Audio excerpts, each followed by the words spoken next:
जय राधा माधव जय कुंज बिहारी।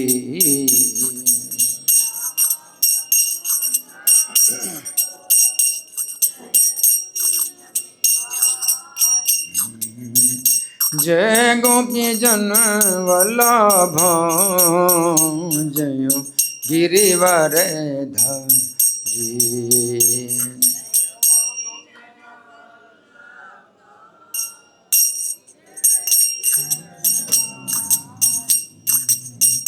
जय गोपी जन वल्लभ जय गिरिवर धारी।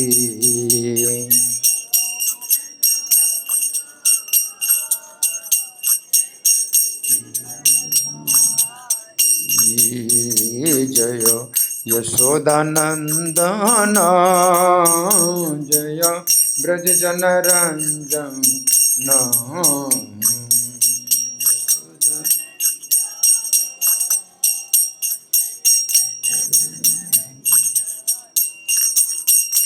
जय यशोदानंदन जय ब्रज जन रंजन।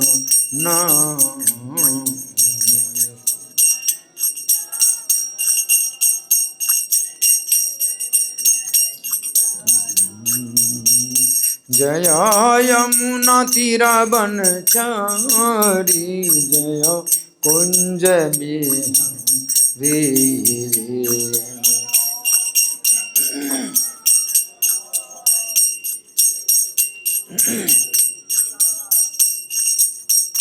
जय यमुना तीरावनचारी जय कुंज बिहारी।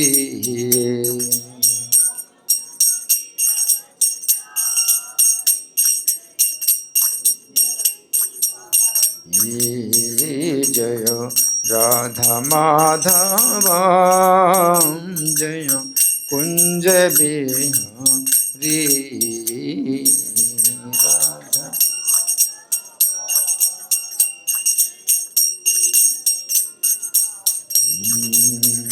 जय राधा माधव जय कुंज बिहारी।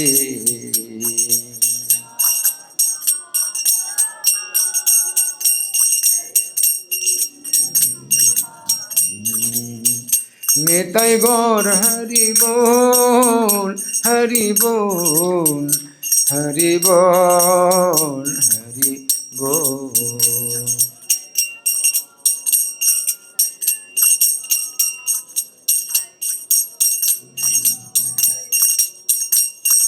जय प्रभुपदा प्रभुपदा प्रभुपदा प्रभुपदा।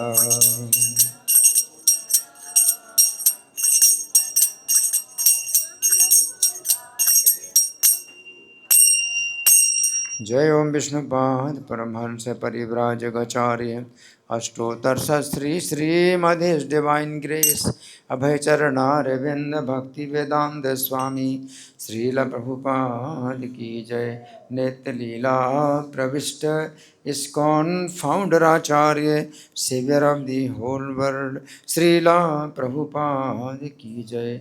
नामाचार्य हरिदास ठाकुर की ही जय।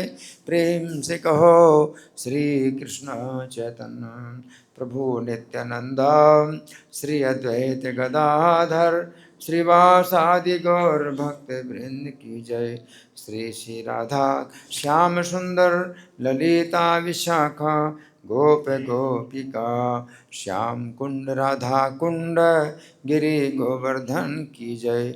श्री श्री गौरताई की जय। श्री श्री कृष्ण बलराम की जय। समवेत भक्त वृंद की जय। अनंत कोटि वैष्णव वृंद की जय। इस्कॉन वर्तमानाचार्य वृंद की जय। श्री पुरुषोत्तम अधिक मास 16वां दिवस महामहोत्सव की जय। गौर Premanandi all glories to assembled devotees, all glories to assembled devotees, all glories to assembled devotees, all glories to Sri Guru and Gauranga. हरे कृष्णा। तो मेरे पीछे बोले जय जय श्री चैतन्य जय नित्यानंद,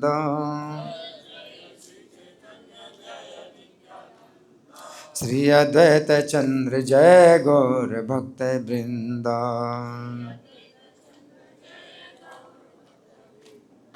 जय जय श्री चैतन्य जय नित्यानंद,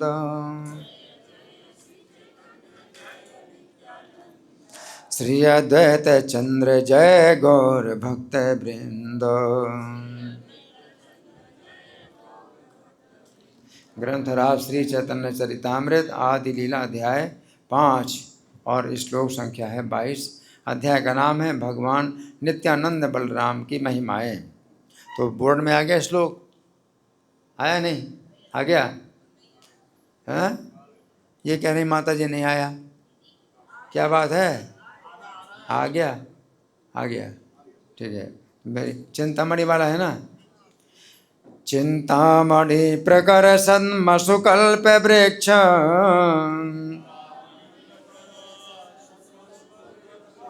लक्षावृते सुसुरभि रभिपालयन्ताम्,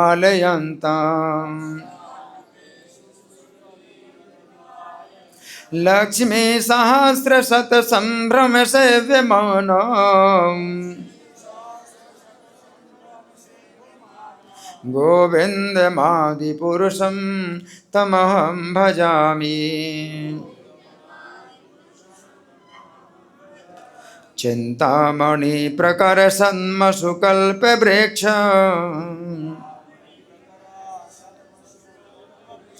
लक्षावृते सुसुरभि रभिपालयन्तम्, लक्ष्मी सहस्रशत संभ्रम सेव्यमानम्, गोविन्दमादिपुरुषं तमहं भजामि। चिंतामणि प्रकर सन्मसुकल्प वृक्ष, लक्षावृते सुसुरभि रभिपालयन्तम्, लक्ष्मी सहस्रशत संभ्रम सेव्यमानम्, गोविन्दमादिपुरुषं तमहं भजामि। बोलिए।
माताएं वैष्णो देवी, वैष्णो देवी।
शब्दार्थ बोलिए। चिंतामणि, चिंतामणि प्रकर बने हुए सद्मसु आवासों में कल्प वृक्ष, कल्प वृक्षों के लक्ष्य लाखों से आवृतेषु घिरे हुए सुरभि, सुरभि गांवों से अभिपालयन्तम चराते हुए लक्ष्मी, भाग्य लक्ष्मियों के सहस्त्र हजारों का शत सैकड़ों से संभ्रम अत्यंत सम्मान सहित सेव्यमानम सेवित गोविंदम, गोविंद आदि पुरुषम, आदि पुरुष तम उनकी अहम मैं भजामी पूजा करता हूँ। अनुवाद।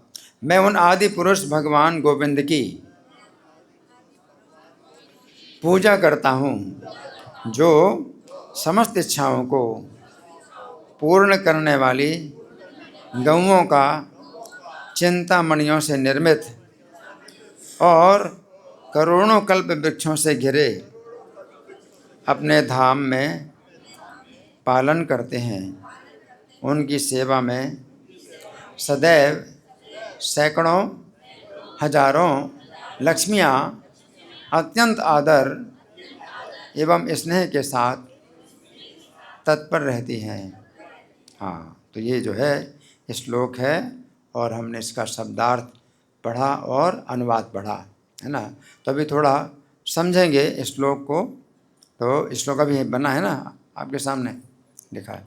तो चिंतामणि प्रकर सद्मसु, है ना। तो यहाँ पर बताया गया गोविंद आदि पुरुषम, आदि पुरुष गोविंद हैं जिनका मैं भजन करता हूँ। वे आदि पुरुष गोविंद हैं, क्या करते हैं, क्या करते हैं? सुरभि रभि पालयंतम, सुरभि गायों का पालन करते हैं। पालन करते हैं, कहाँ पालन करते हैं? सद्मसु, महलों में। बड़े बड़े महल हैं सद्मसु, और वे जो है महल कैसे हैं? चिंतामणि से निर्मित हैं, चिंतामणि के समूहों से निर्मित। चिंतामणि इकट्ठी करके जो है ये महल बने। सोचिए, यहाँ के जो घर मकान हैं वो बने होते हैं ईंट गारा सीमेंट से, वहाँ पर जो है चिंतामणि से बने हैं, चिंतामणि रत्न से महल बने हैं। चिंतामणि के जो है समूहों से जो है मिला करके इकट्ठी करके चिंतामणियों को इकट्ठी करके महल बने हुए हैं, है ना। चिंतामणि प्रकट सद्मसु, और वो जो सद्म है यानी घर हैं, उनमें भगवान जो है क्या करते हैं? सुरभि का पालन करते हैं, यानी सुरभि गायें जो है वहाँ रहती हैं और भगवान उनकी सेवा करते हैं, पालन करते हैं, गौओं का पालन करते हैं। भगवान गोपाल हैं। तो गौओं का सबसे ज़्यादा महत्व है, क्योंकि भगवान जो है उनके सेवक हैं, उनको पालते हैं, इसलिए उनको गोपाल कहा जाता है। और वो गौ में उनकी जो गौशाला है, वो गौशाला जो है सामान्य नहीं, सबसे बढ़िया जो चिंतामणि से के समूहों से बने हुए भवनों में गौएं रहती हैं। गौओं का जो स्थान है सबसे बढ़िया है, सबसे बढ़िया स्थान गौओं का है। अगर पालियंतम कहें कि चराते हैं, तो चराते हैं तो फिर जंगल में चराते हैं, लेकिन यहाँ चराते नहीं हैं बल्कि पालन करते हैं। गौएं वहाँ रहती हैं और वहाँ जो है भगवान उन गौओं का पालन करते हैं उन भवनों में, है ना। और वो जो भवन है चिंतामणि के समूहों से निर्मित हैं और कल्प वृक्ष से जो है लाखों कल्प वृक्षों से वो जो है घिरे हुए हैं भवन, लाखों कल्प वृक्षों से घिरे हुए भवन हैं। और फिर ये तो पहली बात हुई चिंतामणि की, कि चिंतामणि से निर्मित भवन है। और दूसरी बात हुई कल्प वृक्ष, कल्प वृक्ष से जो है लाखों कल्प वृक्षों से घिरे हुए वो भवन है। और फिर तीसरी बात क्या हुई, लक्ष्मी सहस्र शत संभ्रम सेव्यमानम, लक्ष्मियाँ जो है उनकी सेवा में लगे हैं। और शत सहस्र है, सहस्र शत 1000-100, 1000-100 का मतलब कितना हुआ, 1 लाख नहीं 10 लाख है, 100,000 1 लाख, हाँ सहस्र शत 100,000 1 लाख, तो लाखों हैं, लाखों लक्ष्मियाँ भगवान की सेवा में लगे हैं। तो भगवान गौओं की सेवा में लगे हैं और लक्ष्मियाँ भगवान की सेवा में लगी हैं। तो भगवान गौओं के सेवक हैं और लक्ष्मियाँ भगवान के सेवक हैं, है ना। तो ये लक्ष्मियाँ जो है संभ्रम से विमानम, संभ्रम पूर्वक, संभ्रम पूर्वक सेवा करती हैं भगवान गोविंद की।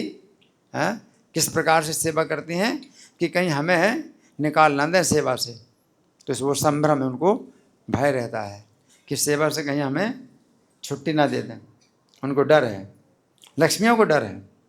इस भौतिक संसार में लक्ष्मी की एक कृपा दृष्टि पाने के लिए लोग कितनी तपस्या करते हैं, पूजा पाठ करते हैं, एक कृपा दृष्टि पाने के लिए। और तो भी लक्ष्मी की जो कृपा दृष्टि बड़ी चंचल होती है कि कभी पड़ी और फिर जो है नहीं पड़ती है, तो फिर वो चली जाती है लक्ष्मी। और वहाँ पर भगवान की सेवा में वो डर करके सेवा करती, कहीं हमें छुट्टी ना दे दें, हैं सेवा से छुट्टी ना मिल जाए, है ना। तो गौओं को कितना महत्व है, उनके भवन जिनमें गौएँ रहती हैं वो कैसे भवन है। और कल्प वृक्ष चिंतामणि से बने भवन है और कल्प वृक्षों से घिरे हुए भवन, है ना। तो यहाँ जो है ये बताया गया है कि ऐसे गोविंद का मैं भजन करता हूँ। तो प्रभुपाद का तात्पर्य पढ़ने से पहले भक्ति सिद्धांत सूत्री का तात्पर्य हम सुनेंगे। प्रभुपाद के गुरु महाराज हैं, तो उन्होंने क्या बताया है। एक तो चिंतामणि की व्याख्या की, चिंतामणि क्या होती है ना। तो चिंतामणि भक्ति सिद्धांत सूत्री कह रहे हैं कि जिस प्रकार से भौतिक जगत को माया देवी बनाती है, भौतिक जगत की रचना माया देवी करती है, तो 5 जड़ तत्वों से बनती है। ये भौतिक जगत 5 जड़ तत्वों से बनता है, जड़ है, चेतन नहीं है। पृथ्वी, जल, अग्नि, वायु, आकाश, ये 5 जड़ तत्व हैं जिनसे सब बना हुआ है पूरा भौतिक जगत। हमारा शरीर भी, सबके शरीर जड़ तत्वों से बना है ना। तो भक्ति सिद्धांत ठाकुर कहते हैं उसी पर आध्यात्मिक शक्ति ने भगवान का आध्यात्मिक जगत बनाया है। ये भौतिक शक्ति ने भौतिक जगत बनाया है, तो 5 जड़ तत्वों से बनाया है, और आध्यात्मिक शक्ति से ने भगवान का आध्यात्मिक जगत बनाया है, तो चिन्मय रत्नों के द्वारा बनाया। चिन्मय रत्न जड़ नहीं है। ये जो चिंतामणि रत्न है ये जड़ नहीं है, चिन्मय है। चिन्मय का मतलब है जिनमें पूरा ज्ञान रहता है, संपूर्ण ज्ञान है, चेतन वस्तु है। वहाँ पर कोई जड़ वस्तु तो है ही नहीं,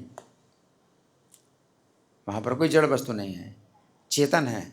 इस चिंतामणि रत्न भी जो है चेतन है। चेतन का मतलब है सब कुछ देखते हैं, सुनते हैं, बोल भी सकते हैं, पूर्ण चेतन है ना। तो चिंतामणि से जो है सब भवन बने हुए हैं वहाँ के, हैं। फिर हाँ, वो लिख रहे हैं भक्ति सिद्धांत सूत्री ठाकुर, गोलोक के परम प्रभु के धाम के निर्माण में जो चिंतामणि प्रयुक्त होती है वो पारस पत्थर से कहीं अधिक दुर्लभ और सार्थक होती है। पारस पत्थर जो यहाँ मिलता है तो वो भी बहुत दुर्लभ है।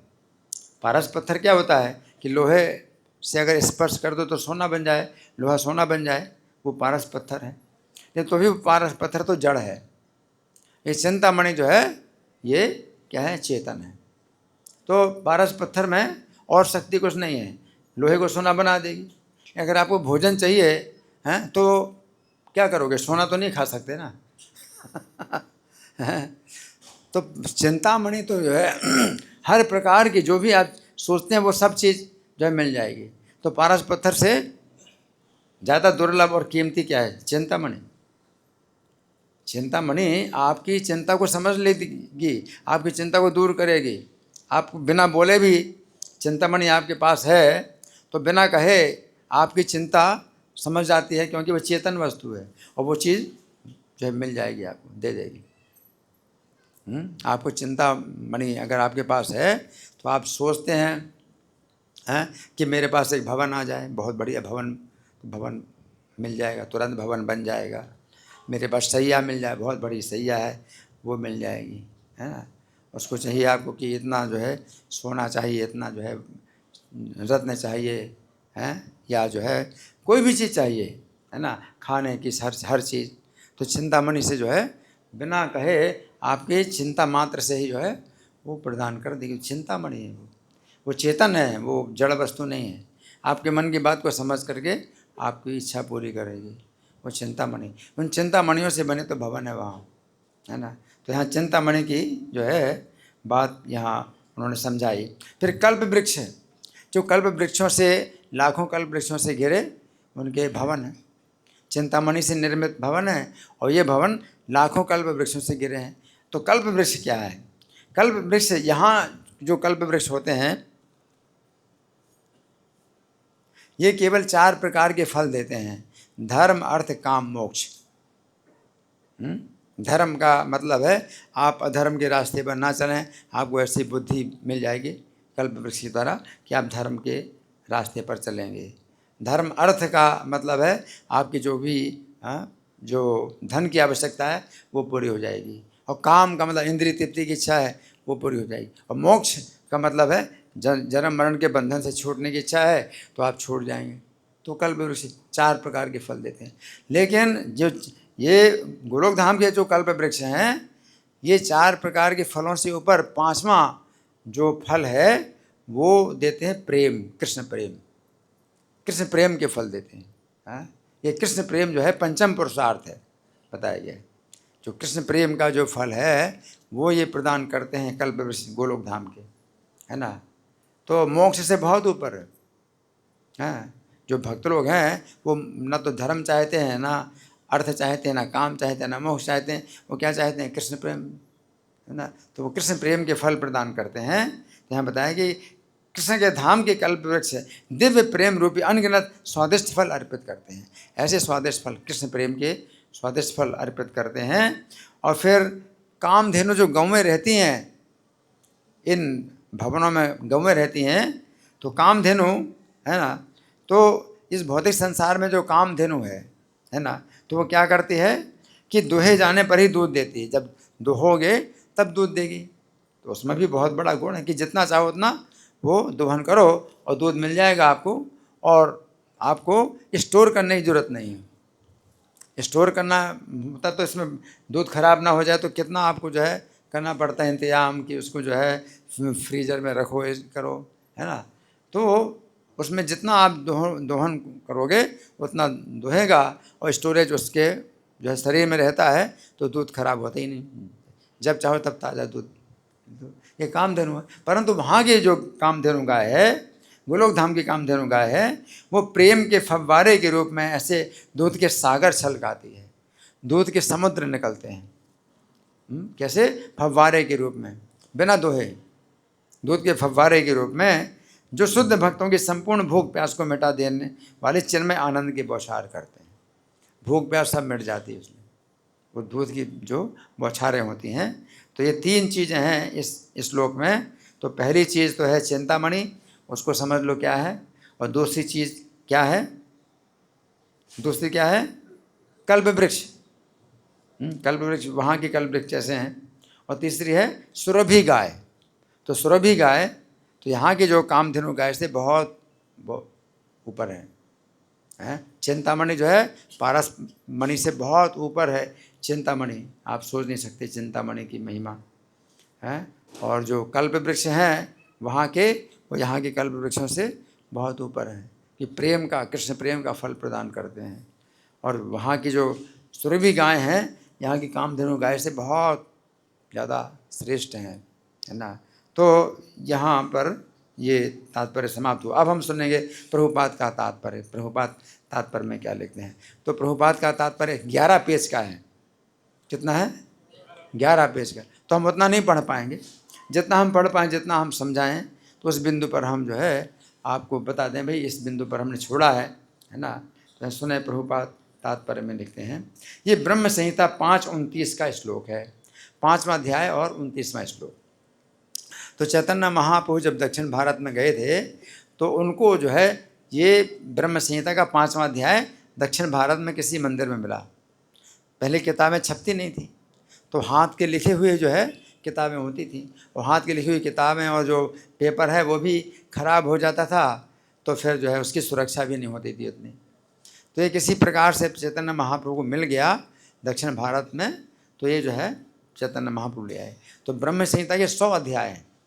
100 अध्याय में 5वां अध्याय ही केवल चैतन्य महाप्रभु को मिला है, और 5वें अध्याय के शायद 64 श्लोक हैं इसमें होगा।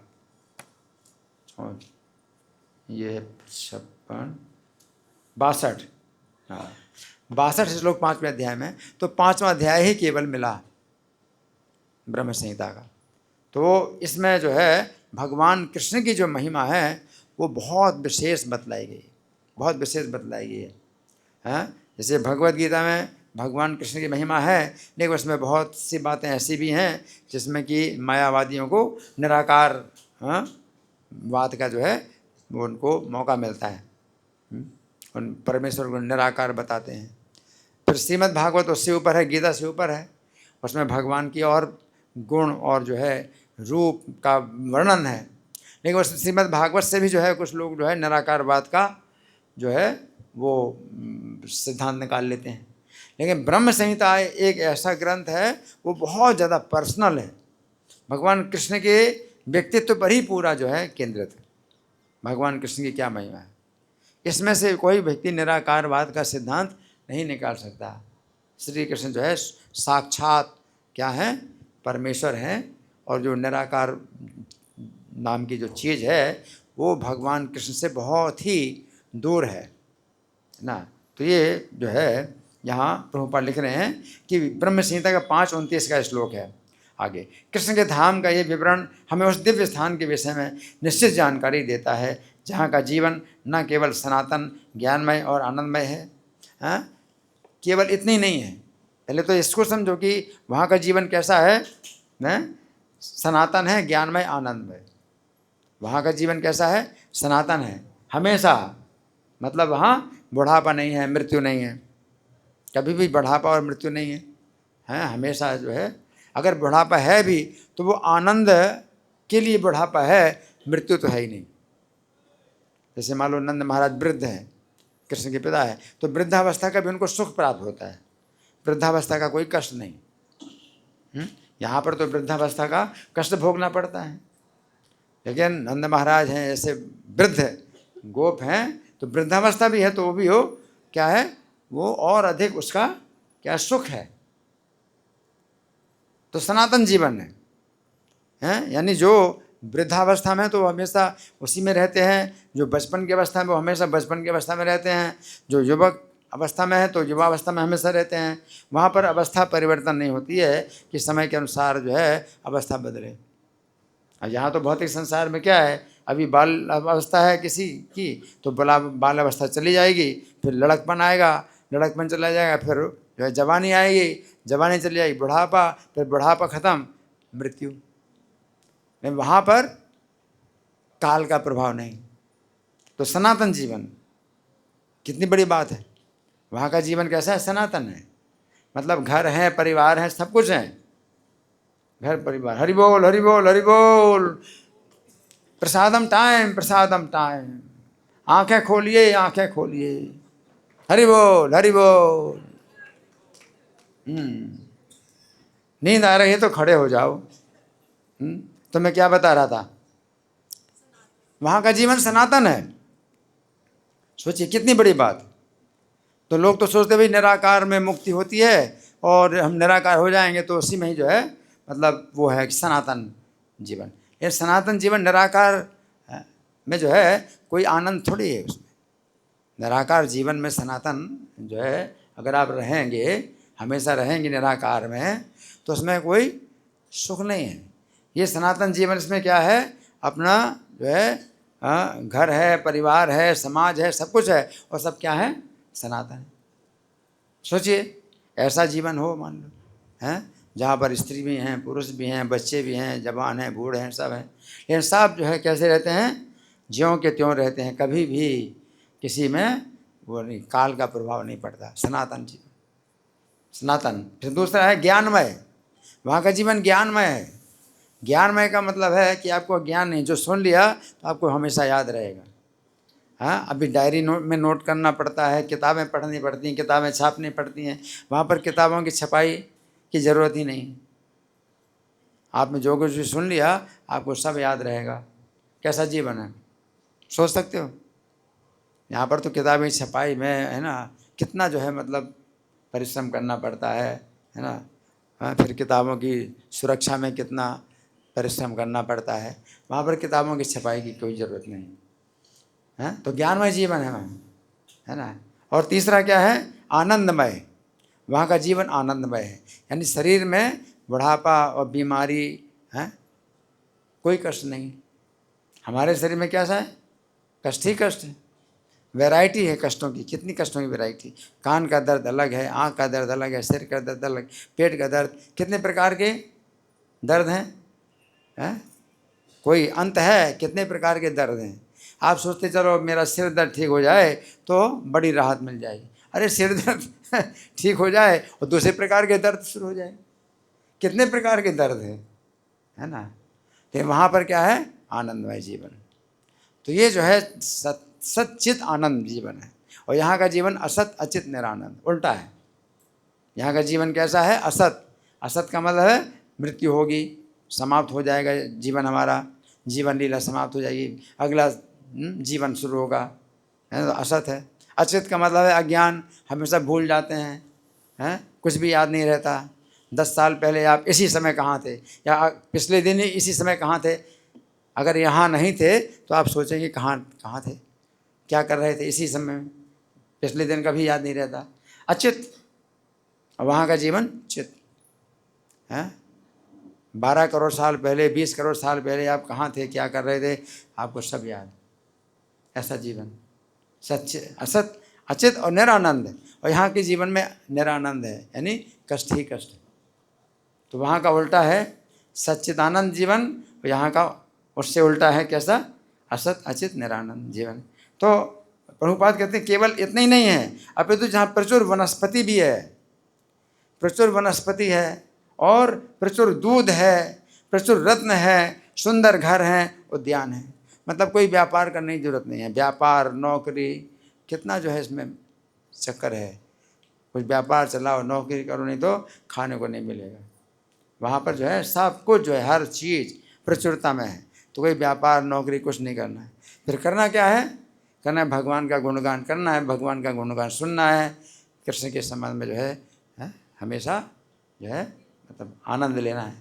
कृष्ण की लीलाएं, साक्षात भगवान लीलाएं करते हैं वहाँ पर, है ना। हरि बोल हरि बोल हरि बोल। कुर्सी में बैठे हुए हैं, कुर्सी इसलिए नहीं है सोने के लिए। आपको कुर्सी दी है, सोने के लिए नहीं मिली है, हैं? कुर्सी सुनने के लिए है, सोने के लिए नहीं है। कृपा करके कुर्सी को छोड़ दीजिए। अगर सो रहे हो तो कुर्सी को छोड़ दीजिए। हाँ, तो मैं क्या बता रहा था? वहाँ का जीवन कैसा है? कोई व्यापार, कोई नौकरी, है ना, ये सब जो है इतने कितने चक्कर हैं। ऑफिस वगैरह कितने बने हुए हैं, और बिजली के जो है कितने कारखाने बने हुए हैं, बिजली बनाना है। वहाँ पर प्रकाश, हमेशा प्रकाश रहता है, अंधकार होते ही नहीं है, इसलिए प्रकाश की बात ही नहीं है। यहाँ पर तो प्रकाश की बात इसलिए होती है कि अंधकार है, इसलिए हम कहते हैं प्रकाश, लाइट। वहाँ पर लाइट की कोई बात ही नहीं है, अंधकार है ही नहीं कहीं, तो बिजली बनाने की ज़रूरत ही नहीं है। यहाँ तो सूर्य के द्वारा या तो प्रकाश होता है, या चंद्रमा के द्वारा, या अग्नि के द्वारा, या बिजली के द्वारा। अगर चारों में से कोई भी नहीं मिलेगा तो आप अंधेरे में रहेंगे।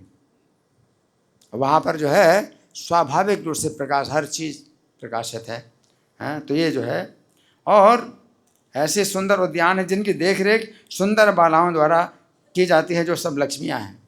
वहाँ के जो उद्यान हैं उनकी सेवा कौन करती है? लक्ष्मियाँ करती हैं, सुंदर सुंदर लक्ष्मियाँ करती हैं। आगे, कृष्ण लोक आध्यात्मिक आकाश का सर्वोच्च ग्रह है। तो प्रभुपाद कहते हैं आध्यात्मिक आकाश में, है ना, जो ब्रह्म ज्योति है ना, तो उसमें जो है असंख्य लोक हैं, और सबसे ऊपर कौन सा है लोक? कृष्ण का लोक। कृष्ण लोक सबसे ऊपर है। जिनका वर्णन श्रीमद् भागवत में हुआ है। ब्रह्मा जी को आत्म साक्षात्कार के प्रारंभ में नारायण की कृपा से वैकुंठ लोकों का दिव्य दृश्य दिखाया गया था। तो श्रीमद् भागवत में वैकुंठ लोक का जो है वर्णन आता है कि ब्रह्मा जी ने वैकुंठ लोक देखा कि वैकुंठ लोक में कैसे लोग होते।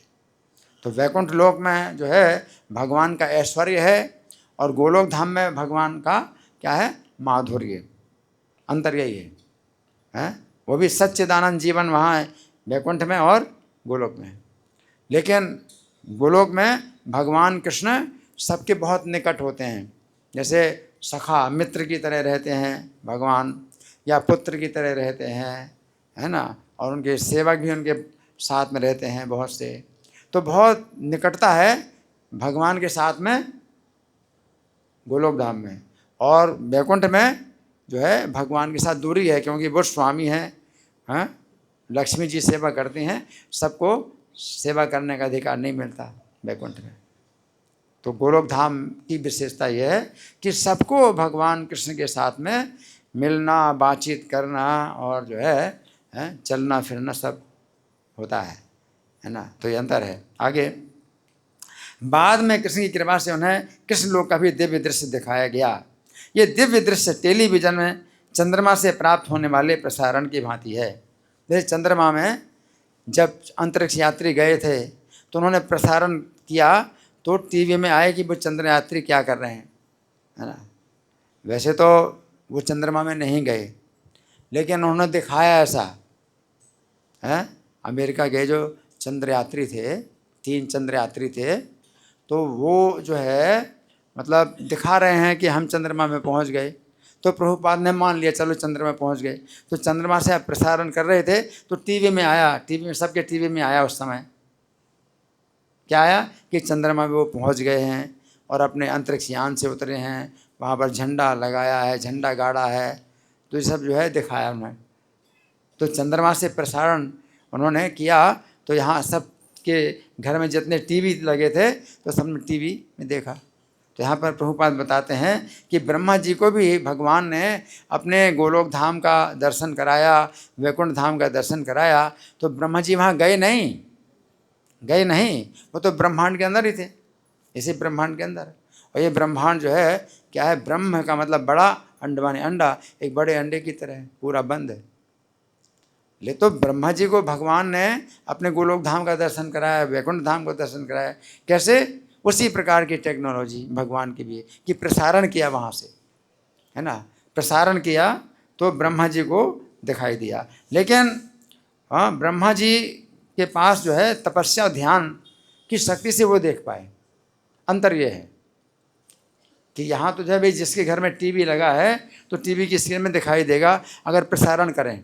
जैसे मान लो अमेरिका से वो कुछ मैच, खेल, क्रिकेट का मैच है, प्रसारण कर रहे हैं तो सबके टीवी में दिखाई देगा वो मैच, है, जिसके पास टीवी की मशीन है उसको दिखाई देगा, है ना। लेकिन भगवान की टेक्नोलॉजी ऐसी नहीं है, कोई मशीन का उसमें प्रयोग नहीं होता है। भगवान की टेक्नोलॉजी में जो प्रसारण होता है, अगर आपको देखना है वैकुंठ धाम और भगवान आपको दिखाना चाहते हैं वैकुंठ धाम, तो वो जो है भगवान प्रसारण तो करेंगे वहाँ से, वैकुंठ से अपना कोई लीला है, कोई दृश्य है, प्रसारण करेंगे, है ना। लेकिन आपके पास ध्यान और तपस्या की शक्ति होनी चाहिए जिससे आप देख पाएंगे। और वो टीवी स्क्रीन जो है आपका हृदय है, आपके हृदय में वो भगवान की लीला प्रकाशित हो जाएगी और वो आप देखेंगे, तपस्या और ध्यान के नेत्रों से देखेंगे, हैं। तो तपस्या ध्यान की शक्ति से आप देख पाएंगे। ये मैकेनिक नहीं है कि भाई मैकेनिकल भाई कोई इंस्ट्रूमेंट हम दे दें आपको तो गोलोक धाम का दर्शन आप कर लोगे या लीला को देख लोगे, तो ऐसा नहीं। प्रेमांजन श्रुत भक्ति विलोचने न संता सदैव हृदय सुबिलो के अंति, है कि जिनके नेत्र जो है प्रेम के अंजन से रंजित हैं और भक्ति विलोचन, और नेत्र भी भक्ति के हैं, भक्ति के नेत्र में प्रेम का अंजन जब लगे तो जो है हृदय का जो टीवी है उसमें उनको दिखाई देगा। तो हृदय में टीवी पहले से है, लेकिन आंखें आपको चाहिए, भक्ति की आंखें हो और प्रेम का अंजन लगा हो तो दिखाई देगा। और भगवान प्रसारण करें, अगर तो आप वैकुंठ की लीला देख सकते हैं, गोलोक धाम की लीला देख सकते हैं। तो ब्रह्मा जी के पास ध्यान और तपस्या के जो है शक्ति थी, वो नेत्र थे, और हृदय के टीवी में ब्रह्मा जी ने सब पूरा गोलोक धाम देखा, वैकुंठ धाम देखा। तो भगवान ने प्रसारण किया तब। तो भगवान प्रसारण करें, पहली बात तो है कि भगवान प्रसारण करें, और दूसरी बात क्या है कि आपके पास वो शक्ति तपस्या और ध्यान की होनी चाहिए, है ना, तो आप देख सकते हैं। एक से काम नहीं चलेगा। आपके पास शक्ति है, तपस्या ध्यान की शक्ति है, अगर प्रसारण नहीं हो रहा तो कैसे देखोगे, है ना। तो यहाँ पर प्रभुपाद लिख रहे हैं कि तपस्या ध्यान की शक्ति से उनको जो है दृश्य दिखाए जाते हैं, जबकि टेलीविज़न में तरंगों को पकड़ने की यांत्रिक प्रक्रिया से ऐसा संभव होता है। जो टीवी की मशीन है उसमें तरंगों को पकड़ने की शक्ति है, तो टीवी की स्क्रीन में आप देख लोगे, आपको तपस्या ध्यान की कोई ज़रूरत नहीं, है ना। तो ये मैकेनिकल जो है ये विधि है। आगे श्रीमद् भागवत द्वितीय स्कंध में बतलाया गया है कि वैकुंठ लोक में भौतिक प्रकृति के सतो रजो तथा तमो गुणों का कोई प्रभाव नहीं होता, है ना। तो वैकुंठ लोक में क्या है, 3 गुणों का प्रभाव नहीं है। सतोगुण का प्रभाव, रजोगुण का प्रभाव, तमोगुण का प्रभाव नहीं है ना। आगे भौतिक जगत में सत्वगुण ही सर्वोच्च है। इस भौतिक जगत में क्या है, सत्वगुण सबसे बढ़िया है, क्योंकि 3 गुण है। अगर 3 गुणों में आपको जो है आप बंधे हुए हैं, तो उनमें से सत्वगुण ही सबसे बढ़िया है। रजोगुण में काम क्रोध लोभ ये सब जो है पैदा होते हैं, और तमोगुण में नींद है, आलस्य है, लापरवाही है, ये सब आते हैं, है ना। तो अगर आप अच्छी गति पाना चाहते हैं तो सत्वगुण का चुनाव करो कि आप सत्वगुण में रहें। तो सात्विक चीज़ें आप खाएंगे और सात्विक लोगों का संग करेंगे, है ना, तो आप सत्वगुण में आएंगे, है ना।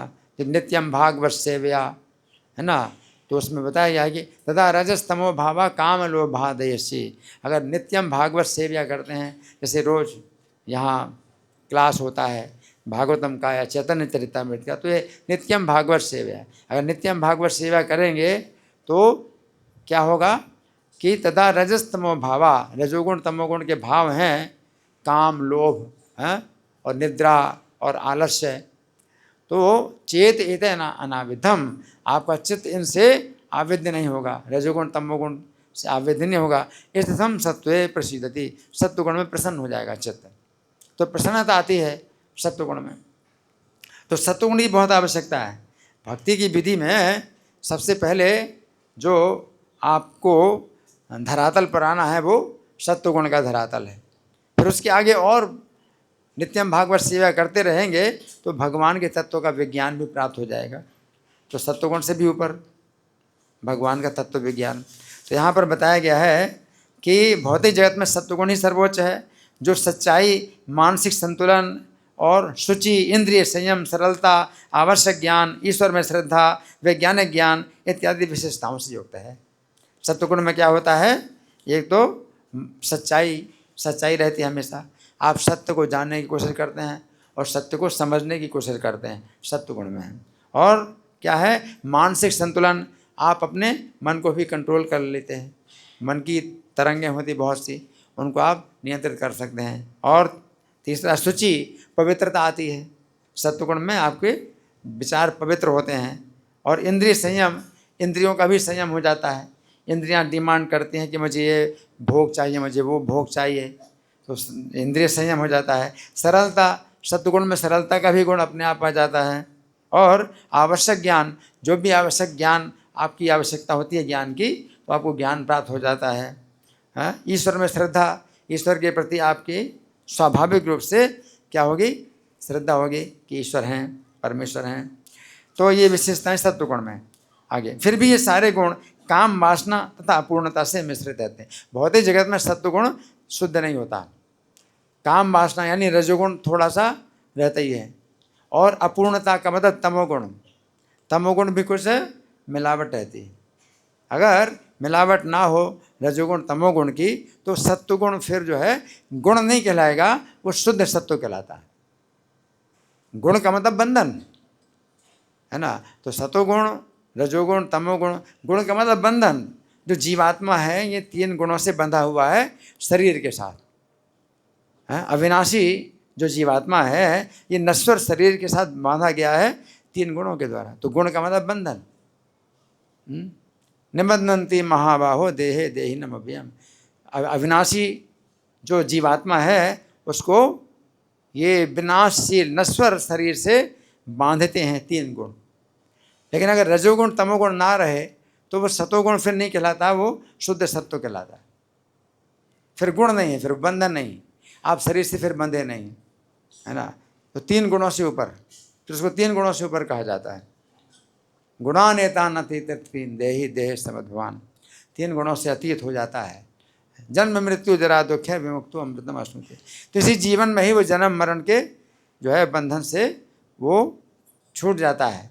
तो शरीर छूटता है लेकिन उसका जो है वो शरीर का कोई कष्ट नहीं होता, मृत्यु का कष्ट नहीं होता।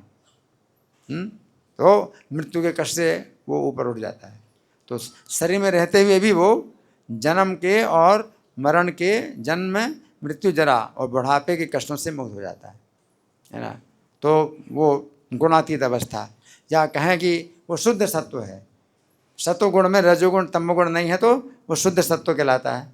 तो यहाँ प्रभुपाद लिख रहे हैं, किंतु वैकुंठ में पाए जाने वाले गुण ईश्वर की अंतरंग शक्ति की अभिव्यक्ति है और ये नितांत आध्यात्मिक तथा दिव्य है ना। तो वैकुंठ के जो गुण हैं वो पूर्ण रूप से आध्यात्मिक है। ये 3 गुणों से जो है परे हैं आगे, जिनमें भौतिक कलमश का नाम और निशान नहीं रहता। आगे कोई भी भौतिक ग्रह, यहाँ तक कि सत्य लोग भी गुण की दृष्टि से वैकुंठ लोकों की क्षमता नहीं कर सकता।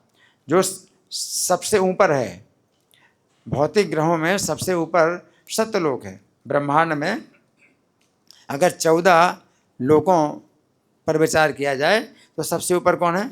सत्यलोक, जो ब्रह्मा जी का लोक है। तो सत्यलोक जो सबसे ऊपर है उसमें भी प्रभुपाद क्या लिख रहे हैं कि गुण की दृष्टि से वैकुंठ लोकों की क्षमता नहीं कर सकता। सत्यलोक में भी है क्या है कि वो बंधन है, यानी 3 गुणों से फिर भी वो जो है बना हुआ है। 3 गुण हैं फिर भी। आगे जहाँ भौतिक जगत के 5 पैदाइशी गुण अज्ञान, क्लेश, अहंकार, क्रोध और द्वेष अनुपस्थित रहते हैं, तो वैकुंठ में ये 5 चीज़ें नहीं हैं। एक तो अज्ञान, दूसरा क्लेश, तीसरा अहंकार, चौथा क्रोध और 5वां द्वेष वैकुंठ में बिल्कुल नहीं है। जबकि भौतिक जगत के ये पैदाइशी लक्षण है ना। आगे भौतिक जगत की हर वस्तु सृजित की गई है।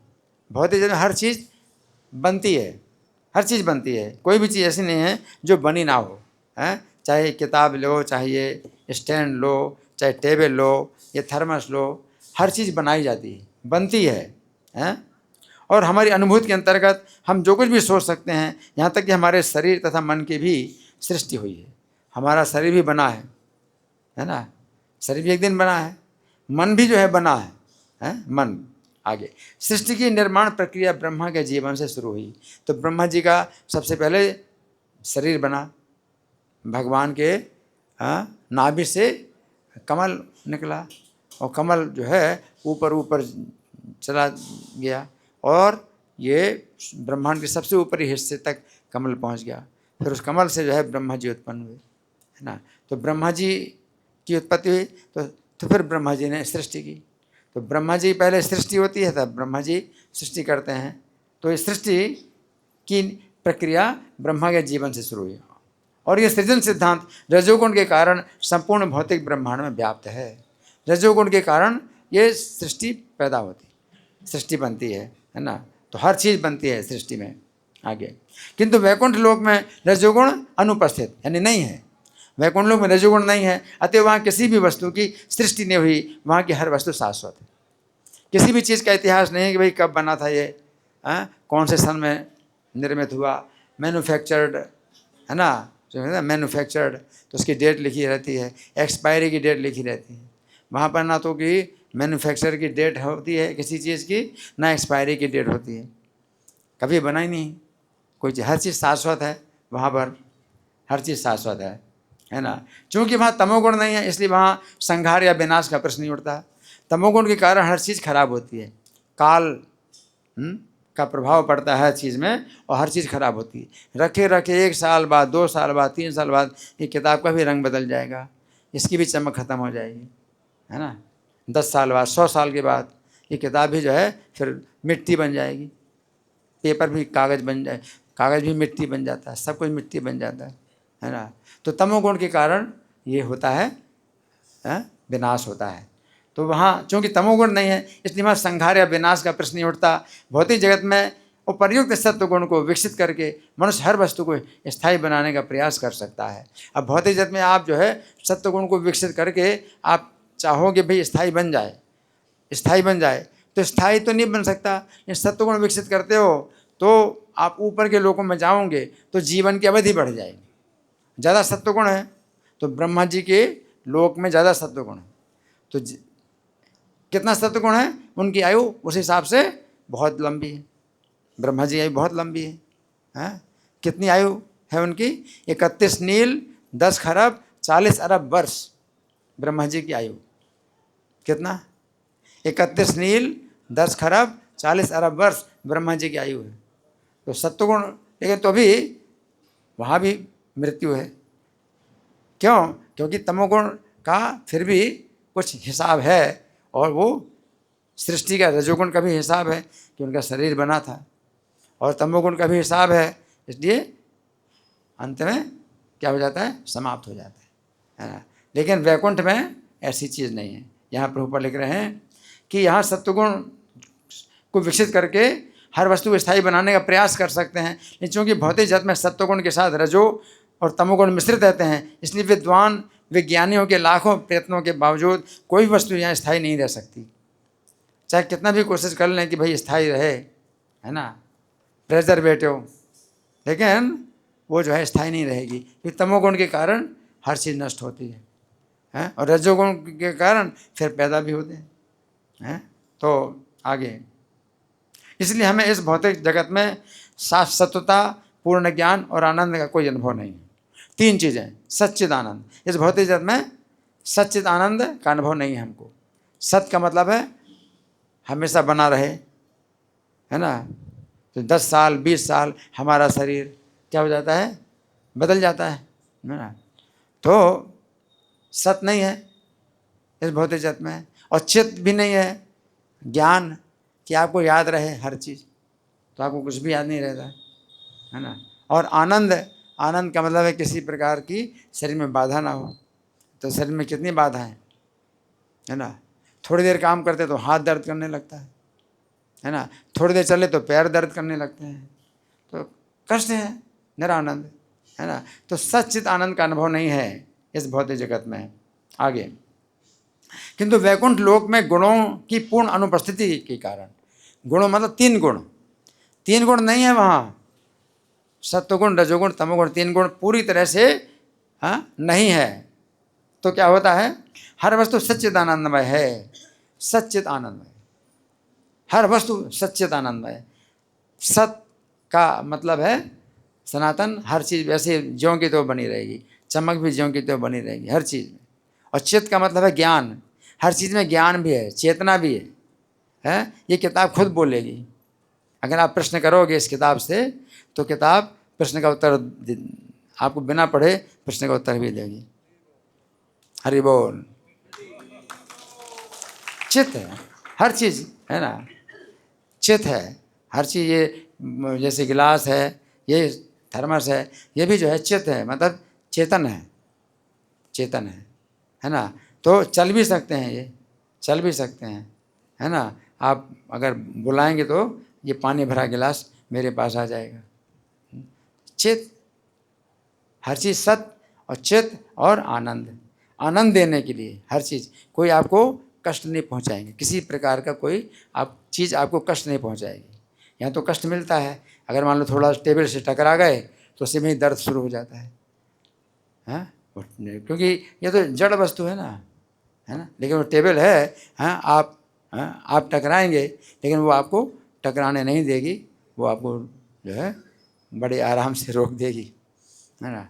तो यहाँ पर कोई दुर्घटना होती नहीं किसी प्रकार की, किसी प्रकार का भी कष्ट नहीं होता। हर चीज़ में क्या है? हर चीज़ वहाँ, हर वस्तु बोल सकती है, हर वस्तु बोल सकती है। किताब भी बोल सकती है ना, ये स्टैंड भी बोल सकता है ना, ये घड़ी भी बोल सकती है।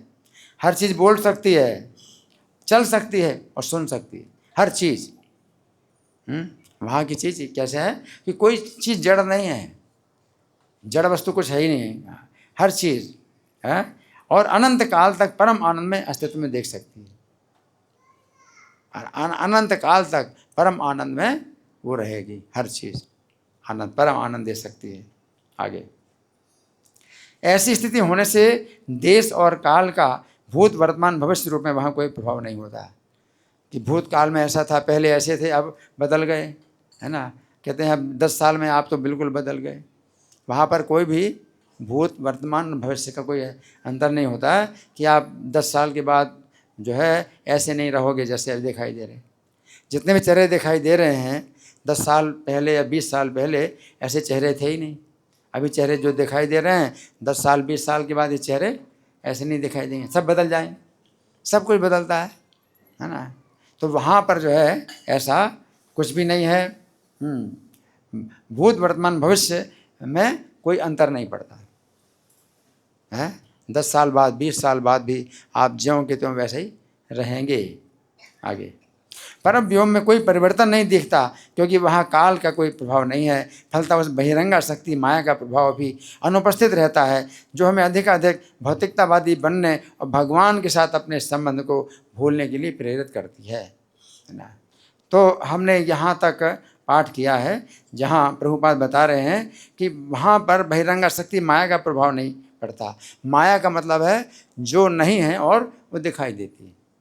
जैसे माया है ना, तो जैसे पतंगा है तो माया उसको जो है क्या दिखाती है, अग्नि में बहुत सुख मिलेगा।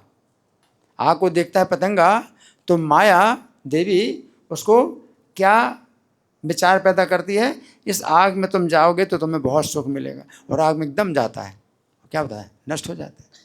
वहाँ सुख थोड़ी, वो तो भयानक दुख, मृत्यु है वहाँ पर। माया जो है इस प्रकार से हम सब लोगों को जो है इस प्रकार से दिखाती। स्त्री पुरुष के संबंध बड़ा सुख दिखाई पड़ता है, स्त्री पुरुष के संबंध में बहुत दुख मिलता है, और मृत्यु का जो है बहुत कष्ट होता है उसी कारण से। लेकिन स्त्री पुरुष के संबंध दिखाई पड़ता है कि बहुत सुख। तो माया का प्रभाव, तो यहाँ वहाँ पर जो है माया का प्रभाव नहीं है, क्योंकि वहाँ पर हर चीज़ सुख, सच्चा सुख हर चीज़ में मिलता है, हर चीज़ में सच्चा सुख है। तो फिर माया है ही नहीं कि भाई कि सुख दिखाई देगा और सुख नहीं है, दुख है। तो माया का प्रभाव है ही नहीं, वहाँ माया नहीं है। जैसा दिखाई पड़ता है वैसे ही है हर चीज़, है ना। तो यहाँ प्रभुपाद लिखते हैं कि माया का प्रभाव नहीं है।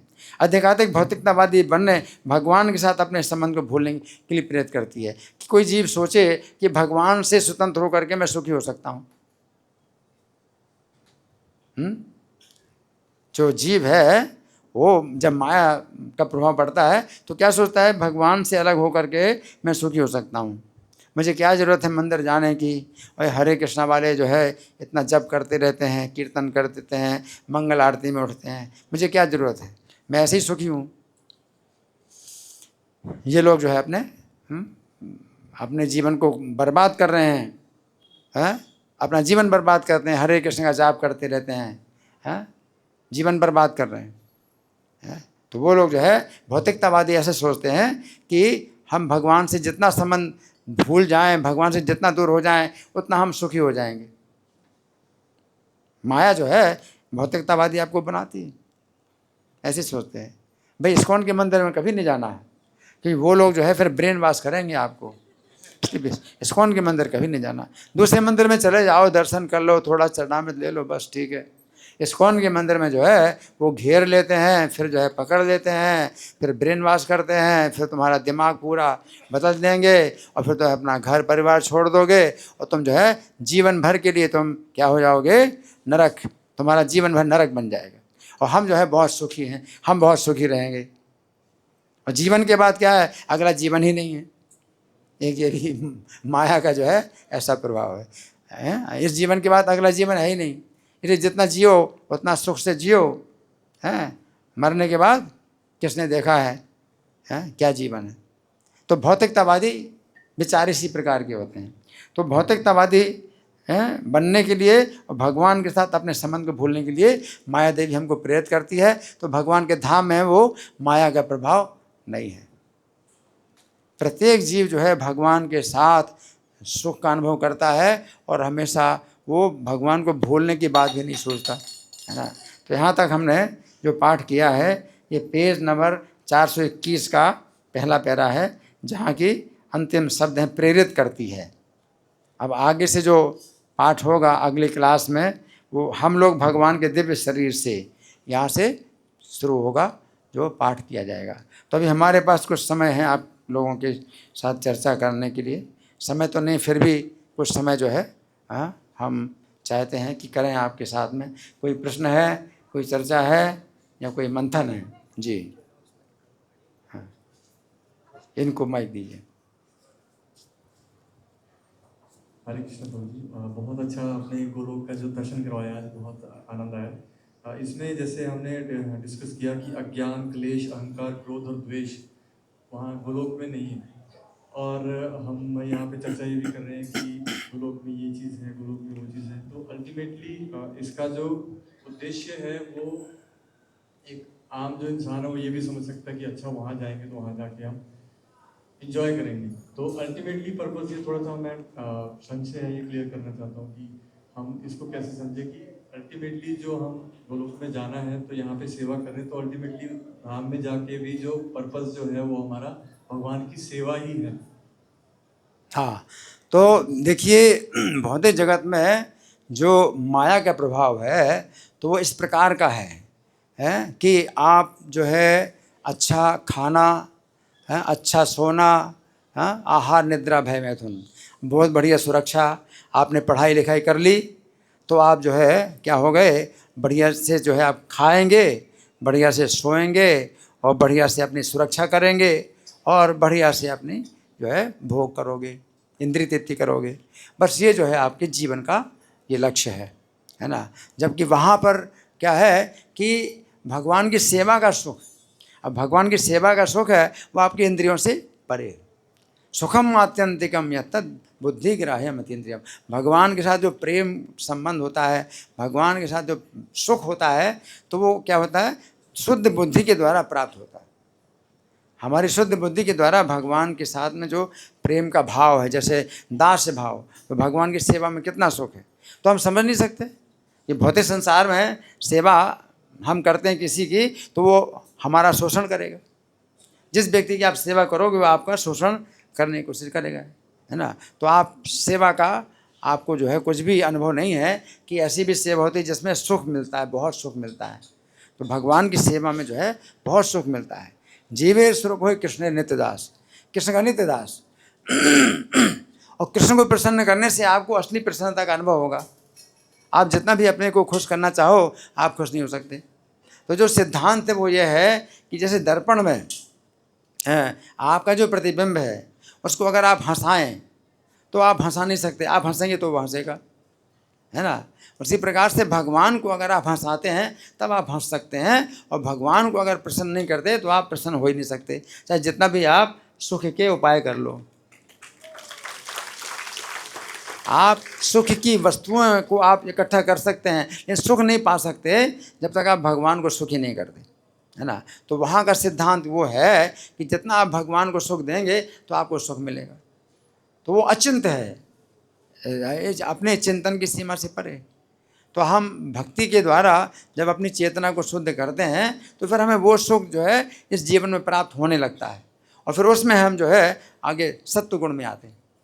सत्वगुण में आते हैं तो आपको जो है वो ये ज्ञान और ये सिद्धांत आपको समझ में आएगा, है ना। और जब आप ये जो है 4 नियमों को तोड़ते हैं, मांसाहार, व्यभिचार, जुआ, नशा, तो मस्तिष्क के सूक्ष्म तंतु आपके नष्ट होते हैं, तो आपको ये ज्ञान समझ में आएगा नहीं। हम शरीर नहीं हैं, शरीर के अंदर जीवात्मा है, तो ये भी जो है लोग समझ नहीं पाते। पढ़ाई लिखाई में इतने उन्नति कर गए लेकिन चूँकि व्यभिचार, मांसाहार, जुआ, नशा करते हैं तो आध्यात्मिक ज्ञान उनको समझ में नहीं आता कि हम शरीर नहीं हैं, हम आत्मा हैं।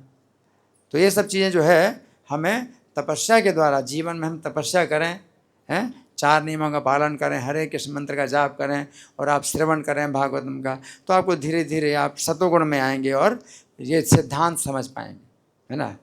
तो वही चीज़ होती है कि जब रजोगुण तमोगुण, आज की जो शिक्षा है रजोगुण तमोगुण को बढ़ावा देती है, हैं।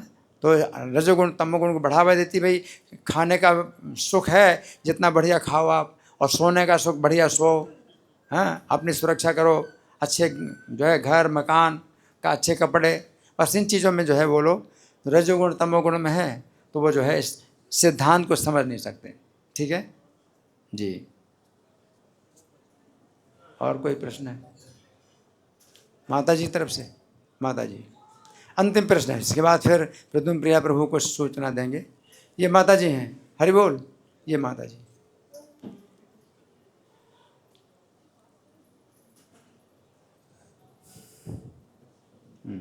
हरे कृष्ण महाराज जी। प्रभुपाद ने तो भगवत गीता में ऐसा लिखा है कि चंद्रयान पे कोई जा ही नहीं सकता, तो फिर अभी अच्छा प्रश्न है इनका, ठीक, अच्छा प्रश्न है। देखिए हाँ, मैं समझ गया। ये जाते हैं या माया ही है जो हाँ ठीक है। देखिए ऐसा है कि इस विवाद में हमें ज़्यादा नहीं पढ़ना चाहिए। अगर प्रभुपाद ने बताया तो कोई भी यान जो है चंद्रमा तक नहीं पहुंच सकता, कि 36 लाख किलोमीटर ऊपर है चंद्रमा। लेकिन अगर मान लो पहुंच गए, उनका चंद्रयान पहुंच भी गया, तो उसमें कोई आदमी नहीं पहुंचा। भारत ने चंद्रयान पहुंचा दिया अपना, लेकिन कोई आदमी नहीं पहुंच पाया। वहाँ का तापमान -300 डिग्री, -300 डिग्री। तो वहाँ के जो यंत्र थे उन्होंने जो छोड़े थे जिससे कि प्रसारण होगा चंद्रमा का, वो भी ख़त्म हो गए, नष्ट हो गए। नो, इतना परिश्रम करने के बाद भी जो है, अब वो प्रैक्टिकल बता रहे हैं कैसा है। तो -300 डिग्री सेंटीग्रेड में आपका शरीर तो जीवित रहेगा नहीं। और वहाँ के जो निवासी हैं उनके लिए वो जो है उसी प्रकार से है जैसे मछली पानी में बड़ी कंफर्टेबल है, बहुत सुविधा पूर्वक जीती है, सांस लेती है। और आपके लिए वही मरण है, उसमें पानी में मर जाएंगे। तो इसी प्रकार से चंद्रमा में जीवन तो हर जगह है ना, लेकिन जो है वहाँ का शरीर आपको पाना चाहिए। चंद्रलोकम अवाप्नोति, गीता में बताया, गीता के पाठ से कोई व्यक्ति जो है चंद्रलोक भी मतलब जा सकता है। लेकिन चंद्रलोक जाने के लिए ये शरीर छोड़ करके हम उस प्रकार का शरीर प्राप्त करेंगे चंद्रलोक जाने के लिए। तो इसमें हमें विवाद में पड़ना नहीं। लेकिन यही है कि इस भौतिक शरीर जो आपका है ये पृथ्वी के लिए उपयुक्त है, तो जहाँ के लिए शरीर आपका उपयुक्त है वहीं पर ही आप रह पाएंगे, दूसरे स्थानों में आप रह नहीं सकते। ठीक है जी, धन्यवाद। तो प्रद्युम्न प्रिया प्रभु कुछ सूचना देंगे आपको।